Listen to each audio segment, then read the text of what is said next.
Halo semuanya, salam kenal. Aku Jeffrey Nabiasa dari angkatan B25, dan hari ini aku akan menjadi pengajar pengganti dosen untuk mata kuliah Algorithm Design and Analysis. Kali ini kita akan membahas kisi-kisi UAS ADA, dan ini ada beberapa, di antaranya Concept and Efficiency of Dynamic Programming, Graph Coloring, Huffman Code, String Matching, dan Knapsack Problem Method Comparison. Nah, yang pertama ada Dynamic Programming. Dan esensi dari dynamic programming adalah kita mengurai suatu problem menjadi sub-problem yang lebih kecil, dan kita akan mengcompute sekali dan menyimpan hasil dari sub-problem tersebut, agar nanti ke depannya kalau muncul lagi sub-problem tersebut, kita bisa pakai ulang si solusi yang kita udah compute, agar kita nggak terus-terus mengompute sub-problem tersebut. Makanya ada yang namanya preventing redundant computing. Untuk kali ini aku nggak akan ngebahas soal dynamic programming karena cukup panjang, tapi aku akan mengasih kalian link-link yang aku pakai untuk belajar pada saat semester 3 kemarin. Nah, ini ada beberapa video YouTube, dan ini ada overview untuk dynamic programming, jadi lebih detailnya dynamic programming itu apa sih, terus ada juga penerapannya.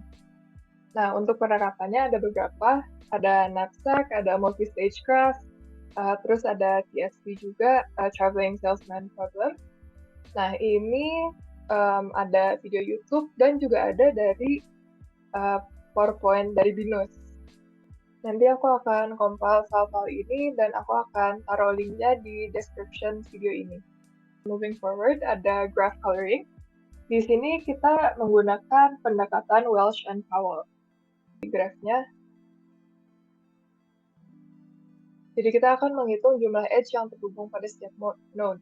Jadi satu node misalnya si edge-nya itu ada berapa? Edge itu kayak garisnya. Jadi misalnya yang G ini ada 1, 2, 3. Nah, terus kita udah hitung semuanya, kita akan sort dari jumlah tertinggi. Jadi sort secara descending order. Lalu kita mulai dari node dengan jumlah tertinggi, kita akan nge-assign node itu dengan satu warna.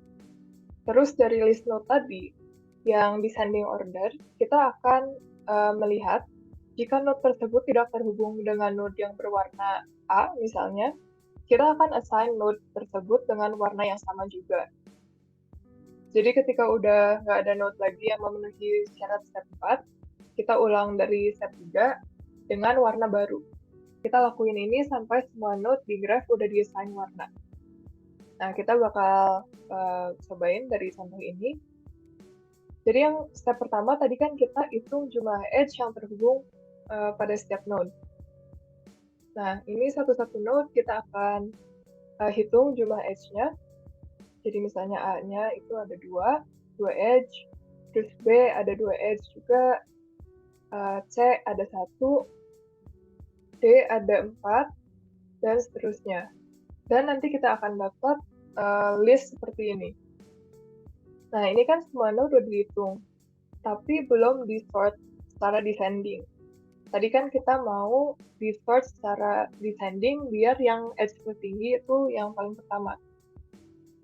Kalau kita sort, nanti berarti yang paling besar itu adalah H dan K, dan nanti akan mendapat urutan sebagai berikut. Jadi ini kan udah terurut nih, dari yang paling tinggi dulu. Lalu kita akan coba mulai warnain si grafnya.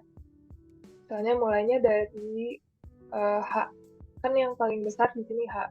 Ini sebenarnya kan seri ya, sama, tapi kita karena mulainya dari H, ya udah kita H dulu. Misalnya H kita warnain warna merah. Nah, seterusnya itu kita akan cari dari sini node mana aja yang tidak terhubung dengan H. Jadi kita lihat next-nya kan K. K ini terhubung sama H, jadi kita skip. Terus D. D ini ada di sini, tidak terhubung sama H. Jadi kita boleh warnain merah. Jadi D juga merah. Terus next, kita ke G. G ada di sini. G terhubung dengan node warna merah H. Jadi kita skip. Terus I juga terhubung dengan H. Jadi kita skip. J terhubung dengan H. Jadi kita skip. A juga terhubung dengan H.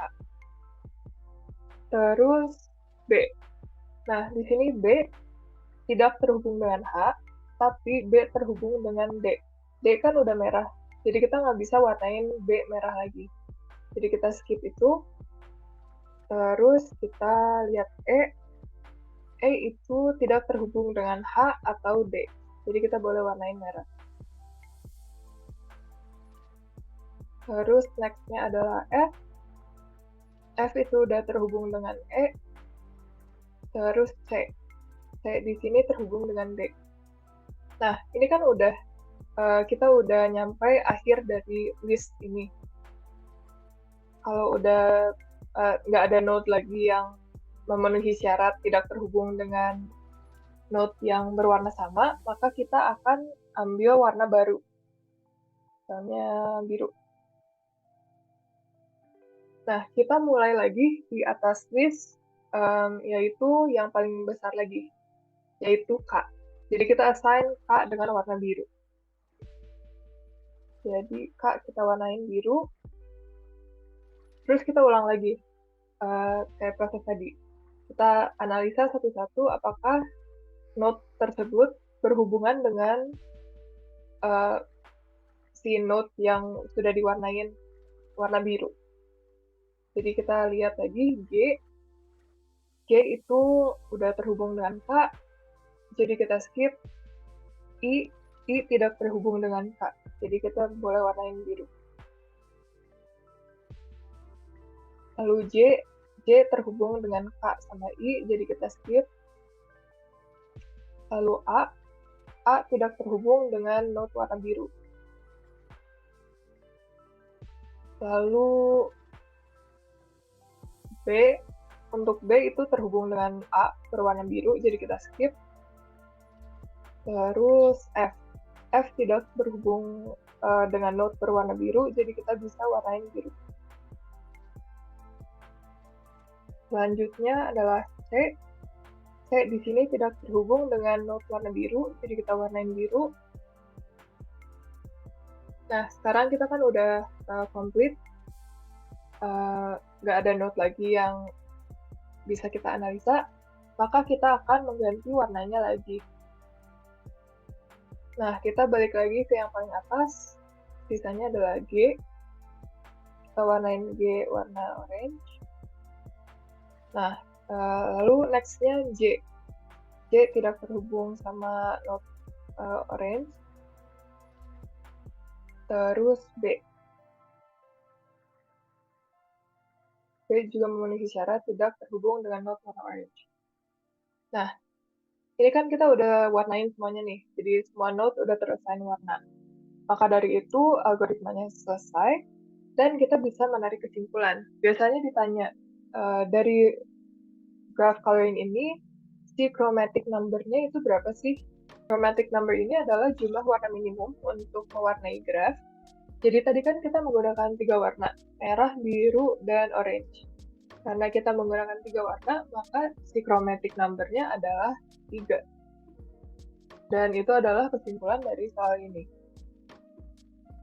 Lalu next-nya ada Huffman code. Nah, Huffman code ini adalah lossless data compression. Nah, Huffman code ini melihat frekuensi dari masing-masing karakter, dan itu menjadi patokan untuk membentuk suatu binary tree, atau disebut Huffman tree. Step-nya adalah kita menghitung jumlah frekuensi karakter dari suatu string, terus kita sort secara ascending, jadi dari yang paling kecil dulu ke yang paling besar jumlahnya. Lalu 2 node yang memiliki frekuensi terkecil akan di-merge sebagai satu node baru. Contohnya kita ada kata lossless. Misalnya lossless, kita hitung dulu frekuensi karakternya. Misalnya ada L, L-nya ada 2. Terus ada O, O-nya 1. Terus ada S, S-nya ada 4. Terus ada E, E-nya 1. dan kita akan menghasilkan sebagai berikut. Nah, dari sini kita akan start ascending order dari yang paling kecil dulu, dan akan terlihat sebagai berikut. Nah, dari sini, tadi kan kita bakal merge dua karakter yang frekuensinya paling kecil. Dan akan menghasilkan node baru dengan frekuensi 2, tapi karakternya mengandung O dan E. Dan ketika digambarkan sebagai graf akan terlihat sebagai berikut. Jadi node-nya akan mengandung frekuensi gabungannya, lalu ini leaf node-nya akan mengandung si karakternya dan jumlah karakternya. Lalu next-nya kita akan sort lagi, dan ini kebetulan lebih short. Jadi node dengan frekuensi terkecil itu node gabungan O dan E, dan karakter L. Maka kita akan merge dua node ini lagi, dan akan menghasilkan satu node baru yang frekuensinya 4, dan mengandung karakter O, E, dan L. Dan akan terlihat sebagai berikut. Lalu kita akan merge lagi si gabungan O, E, dan L dengan karakter S yang frekuensinya 4. Jadinya 8. Dan ini akan terlihat sebagai berikut. Jadi ini 8 itu ada gabungan dari node merge tadi yang frekuensinya 4 dan karakter S yang frekuensinya 4. Ketika sudah beres, kita akan assign code untuk masing-masing karakter di dalam tree ini. Nah, aturannya adalah kalau ke kiri, kita akan kasih angka 0, kalau ke kanan itu akan dikasih angka 1. Nah, tadi kan aturannya ke kiri berarti 0, terus ke kanan itu kita kasih 1. Jadi ini berarti ke kiri 0, terus ke kanan itu 1. Nah, dari sini setiap karakter akan dikasih code, dan kita tinggal ikutin aja ini ngelewatin angka apa. Jadi misalnya untuk O, kita dari root-nya kita 0, 0, 0. Terus untuk E itu 0, 0, 1.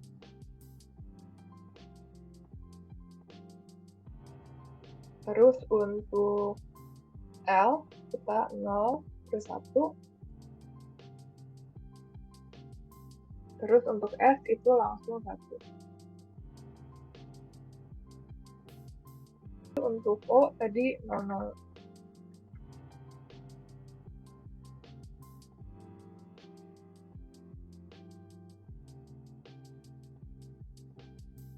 Nah, tadi kan untuk O 0, 0, 0.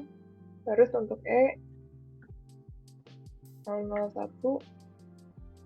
Terus untuk L itu 0, 1. Dan untuk S itu 1.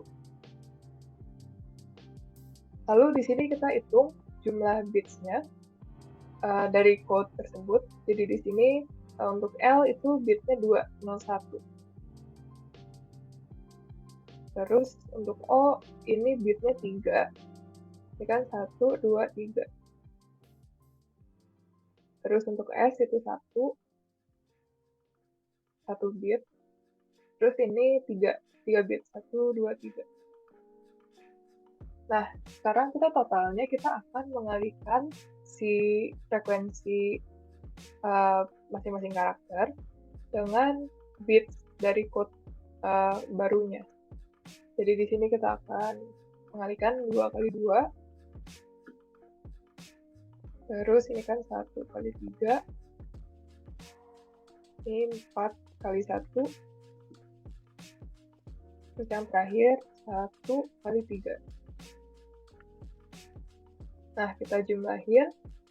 Ini totalnya 14 bit. Nah, biasanya nanti kita disuruh dibandingin. Tadi kan awalnya kata lossless itu 8 karakter kan? 8 karakter. Nah, satu karakter ASCII itu 8 bit. Jadi kita akan mengalihkan 8 karakter dengan 8 bit dan totalnya 64 bit. Jadi size originalnya itu 64 bit. Nah, tadi kita kan udah kompres menggunakan Huffman coding, dan kita mendapatkan 14 bit. Maka bisa dilihat mengurang secara signifikan. Nanti biasanya ditanya rasio kompresnya itu berapa, dan kita hitungnya dari compress size dibagi original size. Nah, ini berarti 14, kan tadi kompresnya pakai Huffman coding itu 14 bit. Terus original size-nya itu 14 dibagi 64 itu 0,21. Itu sekitar 2,87%.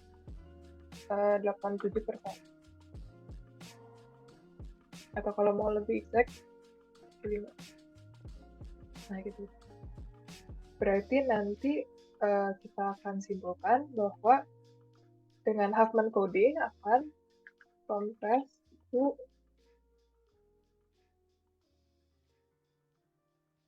21,875% dari original size.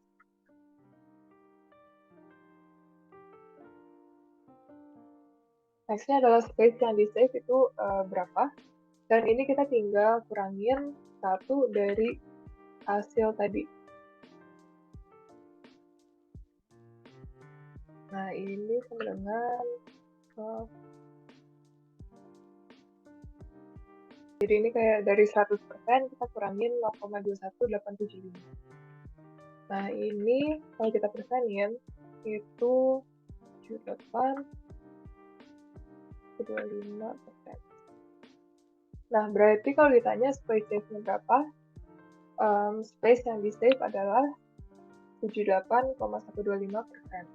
Oke, next-nya adalah string matching. Nah, untuk string matching biasa soalnya bakal dikasih suatu text string. Terus biasanya ditanya apakah suatu string pattern tertentu exist dalam text string tersebut. Nah, misalnya kita ada text string ini, misalnya ditanya apakah string pattern ABCD ada di dalam text string ini. Nah, ini kita bisa solve-nya pakai pendekatan Nash-Morris spread. Dan tadi kan kita berarti udah punya string-nya. String-nya kan tadi yang ini, yang di atas. Terus pattern-nya ABCD. Nah, untuk Nash-Morris spread algorithm, biasanya ada failure function untuk string matching biar efisien. Tapi ini efisiensinya baru kelihatan kalau ada karakter yang berulang dalam pattern-nya. Nah, kalau di sini kan kita pakainya ABCD, jadi tidak terlalu kelihatan. Nah, kita coba dulu untuk string tadi. Di sini aku akan visualisasiinnya pakai suatu array. Jadi ini kan string tadi. Terus setiap karakter ada indeksnya. Untuk failure function juga ada indeksnya. Dan juga ada si failure function-nya. Nah, untuk melihat failure function itu buat apa sih? Kita pakai contoh yang repeating dulu aja. Nah, misalnya kalau pattern-nya repeating, misalnya kan ini AB-AB, mengulang kan. Kita bisa nentuin nilai FI-nya dengan cara berikut. Jadi misalnya untuk indeks 0, di sini ada A. Nah, sebenarnya untuk A itu prefix dan suffix-nya itu hanya bisa empty string. Jadi kita di sini nilainya 0. Nah, terus AB juga sama, prefix dan suffix-nya yang sama itu empty string, jadi juga 0, F1. F1 berarti kan F indeks 1 atau I1 nilainya 0. Nah, untuk indeks 2, kita ngelihat ABA. Ini kan, ABA. Nah, di sini A itu bisa jadi prefix dan juga bisa jadi suffix. Maka dari itu kan si length-nya itu 1. Berarti F2 atau indeks 2 itu kita bisa tahu nilainya 1. Terus untuk indeks 3, itu kita lihat kan AB AB. Nah, di sini prefix AB itu juga bisa jadi suffix AB. Makanya nilainya F3 adalah 2. Soalnya panjangnya kan 2. Ini kan A1, B. Jadi kan 2 kan. Panjang si prefix yang juga suffix. Nah, kita akan sekilas aja. Soalnya nanti ini nilai-nilainya akan masuk ke rumus yang bakal aku jelasin setelah ini. Nah, kebetulan buat ABCD, karena tidak ada prefix yang sama dengan suffix, maka semuanya 0. Jadi kalau patternnya tidak ada yang mengulang, ini pasti semuanya 0. Nah, ini untuk aturan menggunakan string matching math model spread. Dan ini mungkin awalnya membingungkan, tapi kita akan baca dulu aja biar nanti sambil jalan bisa lebih jelas. Jadi tadi kan untuk indeks pattern itu pakai I, terus teks pakai J. Jadi ini diingat dulu aja. Nah, setiap kali matching, setiap kali iterasi, itu kita akan mencatat 2 hal. Last correct character, jadi kita catat indeks dengan variabel X misalnya. Terus kita juga catat failure-nya itu ada di posisi mana di pattern-nya. Kan ini kan I. Jadi misalnya I sama dengan Y. Nah ini selanjutnya ini ada rumusnya.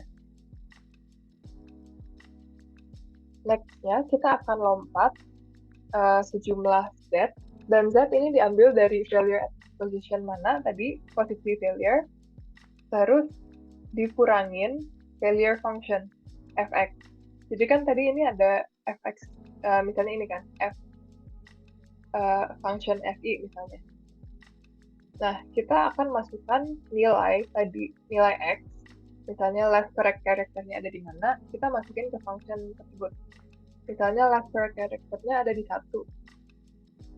Di 1 misalnya. Berarti kan fi-nya 0. Nah, itu sebenarnya cuma kayak gitu.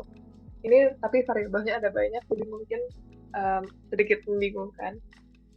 Tapi ikutin aja dulu. Nah, berarti kita udah dapat nilai Z. Z ini bakal dipakai untuk menentukan indeks baru si J. Jadi nanti di J kan untuk teksnya ya, untuk string teksnya. Posisi baru J itu bakal jadi J ditambah nilai Z. Untuk patternnya sendiri, untuk mulai dari indeks berapa, itu kita tentuin dari fx. Jadi kan tadi udah nilai x, kita masukin ke functionnya, terus nilai functionnya berapa, maka dari itu kita mulai patternnya dari indeks tersebut. Tapi kalau mismatch-nya udah dari indeks 0, maka kita si J tadi langsung aja J tambah 1. Nah, daripada bingung, kita coba kerjain aja. Nah, misalnya untuk ini. Kita punya si string ini kan. Si string ini. Nanti tuh si pattern bakal maju gini untuk matching. Jadi posisinya gitu akan di-align jadi indeks si pattern bakal di-align sama indeks si text. Nah, berarti kan tadi kan kita mulainya di I0 dan J0. Berarti kita align-nya ini kan 0 sama 0. Oke, jadi pertama kita evaluasi teks di indeks 0 dan pattern di indeks 0 itu match atau tidak.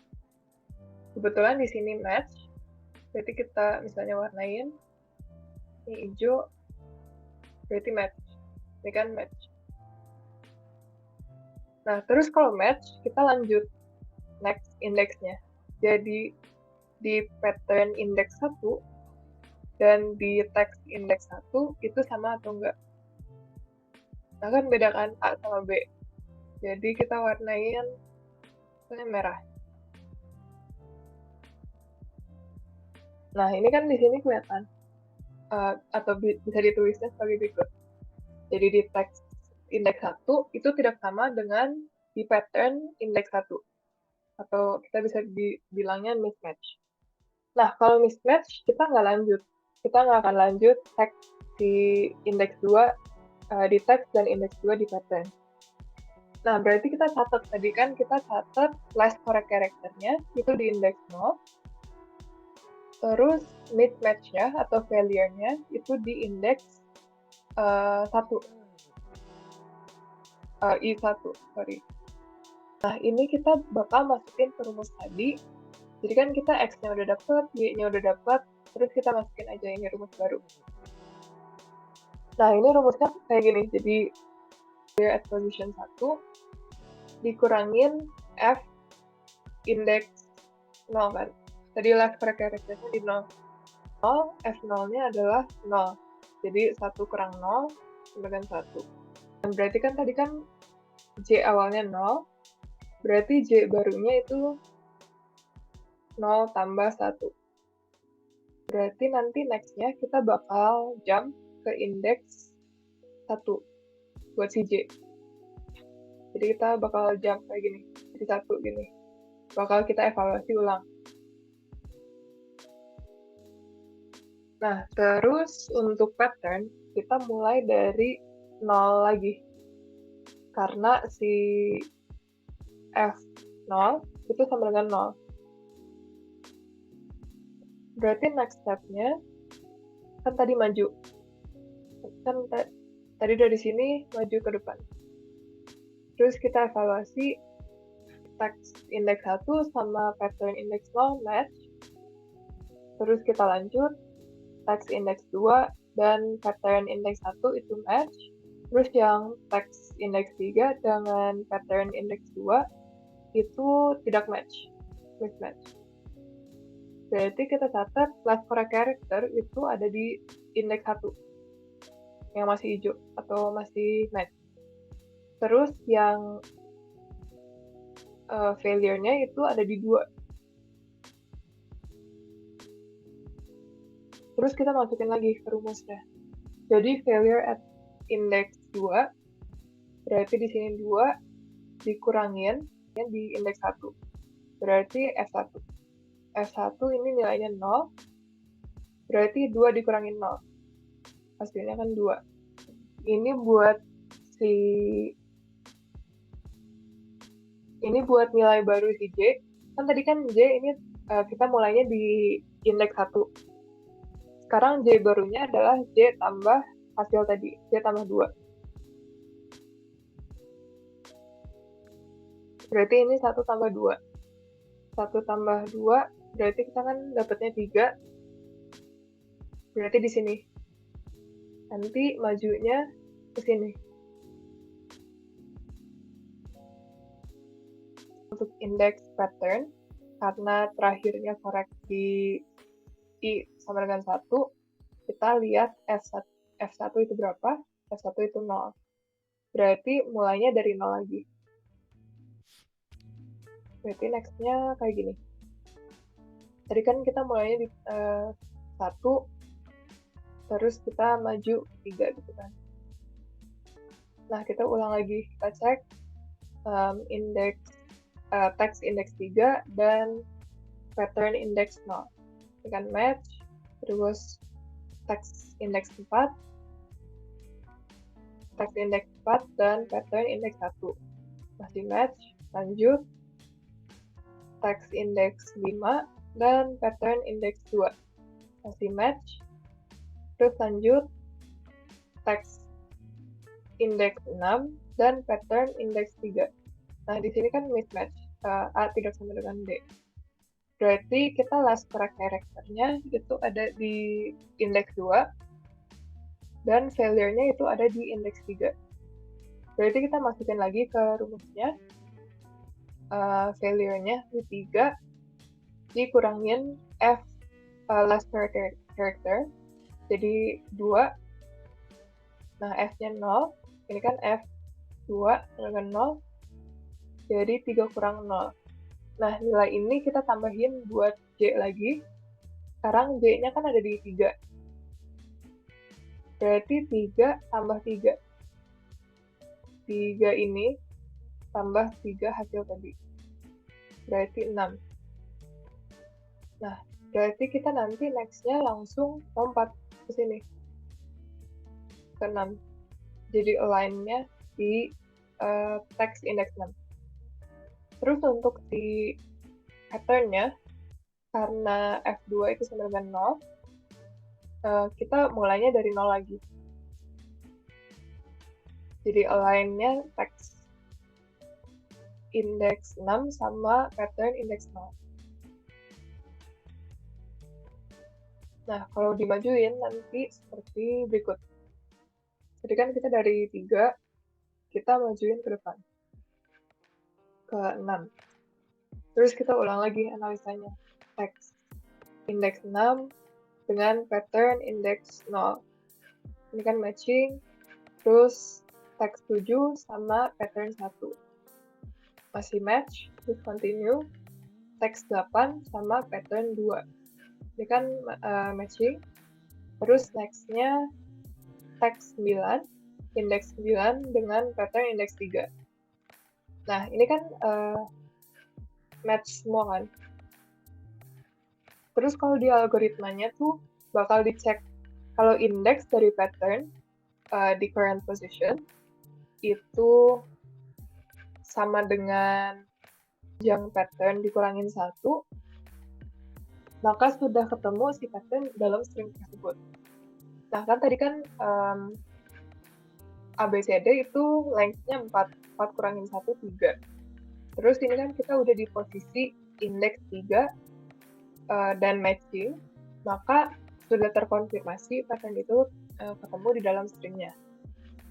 Terus kesimpulannya, sehingga disimpulkan bahwa pattern telah ditemukan di text string.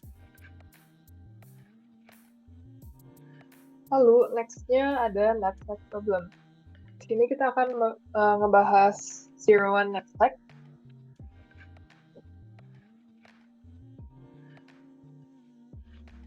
Dan ini kita dikasih tabel sebagai berikut.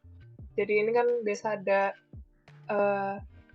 nilainya berapa, terus ada bobotnya. Misalnya di sini kita ada 10 item. Dan kita dikasih constraint, misalnya si truk capacity-nya itu 220 kilo, dan setiap item harus dibawa utuh. Jadi antara diambil atau tidak diambil sama sekali. Nah, untuk metode knapsack ini ada 3 metode, ada greedy, brute force, dan dynamic programming. Pertama kita akan membahas greedy algorithm. Nah, kalau greedy itu kita bisa melihat dari value oriented, atau kita lebih detail lagi value per weight. Jadi kita nanti akan membagi value dengan weight. Lalu untuk brute force kita akan mengevaluasi semua kemungkinan. Jadi di sini kita menggunakan kombinasi, karena kan urutannya kita tidak terlalu memperhatikan urutan si barangnya. Lalu untuk dynamic programming, itu sebenarnya mirip brute force, tapi tanpa redundancy. Jadi karena ini mengulang, ada banyak subproblem yang harus dihitung ulang. Si subproblem tadi kita akan menyimpan hasil dari previous subproblem. Jadi ketika ketemu subproblem yang sama ke depannya, kita tidak perlu menghitungnya kembali. Nah, berarti kita coba dulu yang greedy algorithm atau greedy method. Kita menggunakan value oriented. Jadi dari tabel tadi, yang pertama kita harus sort dulu. Jadi sort dari value. Jadi yang paling besar itu yang pertama. Jadi kan pasti ini item nomor 6 akan di atas. Nah, ini akan seperti berikut. Ini yang udah di sort ya. Nah, prinsipnya adalah dari yang paling mahal, selama capacity masih ada, barangnya bakal diambil. Berarti kan kita mulai dari yang paling atas. Tadi kan capacity-nya 220 kilo, kita mulai dari atas, yang value-nya 1.500 kita ambil. Nah, kita ambil capacity-nya, kita kurangin 220 kurangin 150.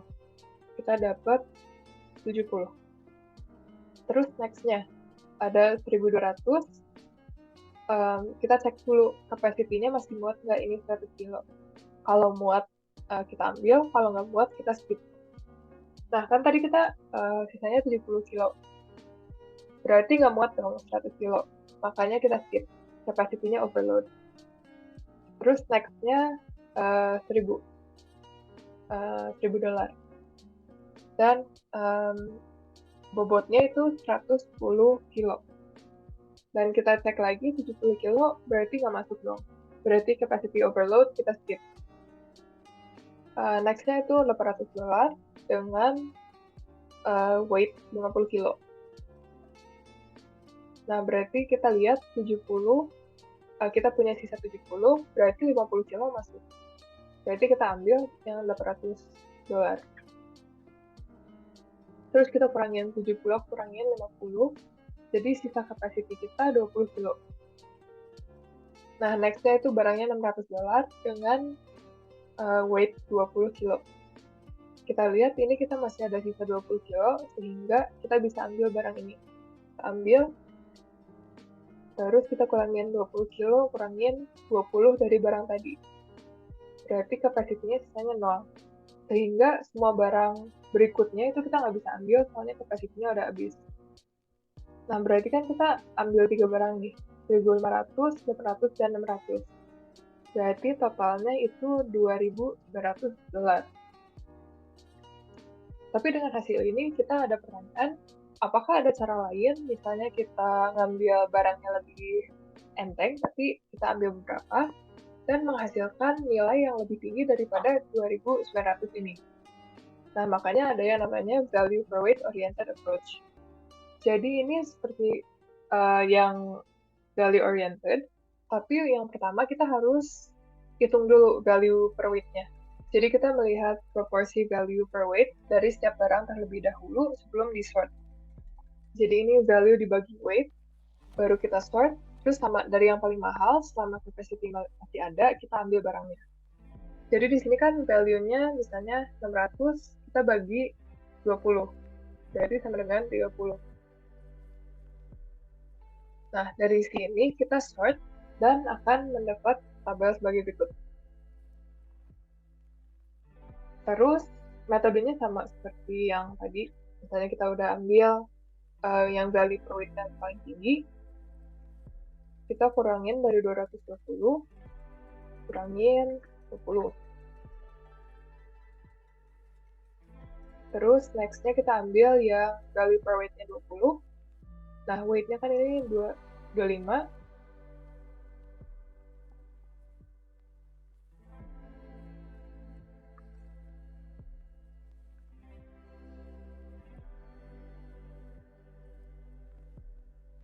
Terus next-nya kita ambil yang value per weight 16. Dan ini weight-nya 50.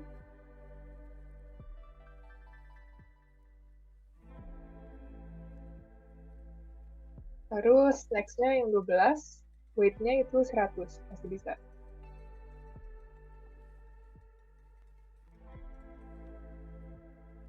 Nah, dari sini kita next-nya itu nggak ada yang 25, berarti ini kapasitasnya udah nggak bisa nampung barang lain. Soalnya nggak ada barang yang bobotnya 25 atau di bawah. Berarti ini kita ambilnya 4 barang saja. Dan kalau ditambahin bobotnya 195 dan total value-nya 3.100. Nah, yang tadi yang pertama kan 2.900. Dan yang baru ini kita dapat 3.100. $100. Nah, kan ini lebih tinggi ya nilainya. Tapi kita masih ada sisa nih. Masih ada 25 kilo di dalam capacity kita yang masih bisa dipakai. Makanya ada pertanyaan lagi yang muncul, apakah ada cara lain di mana kita menggunakan capacity secara optimal sehingga bisa meningkatkan value ini, si 3100 ini. Nah, dari situ naive approach-nya kita bisa pakai brute force. Kalau brute force kan berarti semua kemungkinan kita cobain. Tapi nanti kita bahas kenapa brute force itu bukan yang paling optimal. Nah, jadi untuk brute force, tadi kan kita ada list itemnya, ada 10 item nih. Terus untuk constraint si truknya, itu kan kita cuma dikasih constraint maksimal 220 kilo.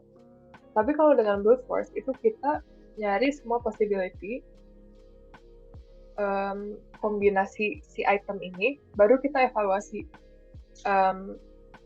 kombinasi ini sesuai dengan constraint syarat 220 kilo atau tidak. Jadi dari situ kan mau nggak mau kita cari kombinasi semua item ini. Dan kita pakai rumus kombinasi, kalau masih pada ingat. Nah, berarti di sini kita akan ada 10 item. Terus kemungkinan jumlah item yang bisa diambil itu 1-10 item. Jadi kan tadi kita bikin dulu kombinasinya, baru kita evaluasikan. Bisa masuk 220 kilo atau tidak. Jadi misalnya kita mau ambil barang satu doang, atau misalnya barang 1 dan 2, atau kita cuma mau ngambil barang 1 dan 3. Kan itu semuanya bisa dihitung pakai kombinasi, dan ini rumusnya bakal seperti ini. Buat 10 item, dan kita akan menghasilkan total 1023 kombinasi. Nah, tapi kan kalau kita sebagai manusia, kalau kita pakai common sense, sebenarnya nggak mungkin kan. Ini misalnya kan kita ada kayak 10-10. Misalnya saya 10-10 kan berarti dari 10 item ini kita akan mengambil 10-10-nya kan. Tapi kan kita udah tahu di kapasitasnya itu 220, dan kalau dilihat sekilas aja dari kiloan ini, nggak mungkin kan kita ambil 10-10-nya. Ini udah way over capacity-nya. Nah, berarti kan mungkin yang udah masuk misalnya 7 barang, 8 barang, 9 barang, 10 barang, itu nggak perlu dihitung. Tapi kalau dari brute force, itu mau nggak mau kita hitung semua possibility. Jadi meskipun kita kalau pakai brute force, kita pasti dapat hasil akhirnya yang benar, tapi nggak akan optimal karena computing time-nya bakal relatif lama dan tidak efisien. Nah, untuk mengatasi ini, kita menggunakan pendekatan dynamic programming. Dengan dynamic programming, setiap kali kita menghitung subproblem, kita bakal ada kayak catatannya, sehingga setiap kali subproblem itu ketemu lagi, kita nggak usah hitung terus, jadi kita nggak usah hitung ulang. Jadi secara singkatnya itu dynamic programming bakal memastikan mengecek semua kemungkinan, tapi akan jauh lebih optimal daripada brute force, karena menghilangkan aspek redundancy-nya. Nah, untuk contoh dynamic programming pada soal knapsack, kalian bisa lihat di referensi yang ini untuk cara mengerjakan soalnya. Dan kalau begitu, terima kasih udah nonton video ini. Semangat dan good luck class-nya semua.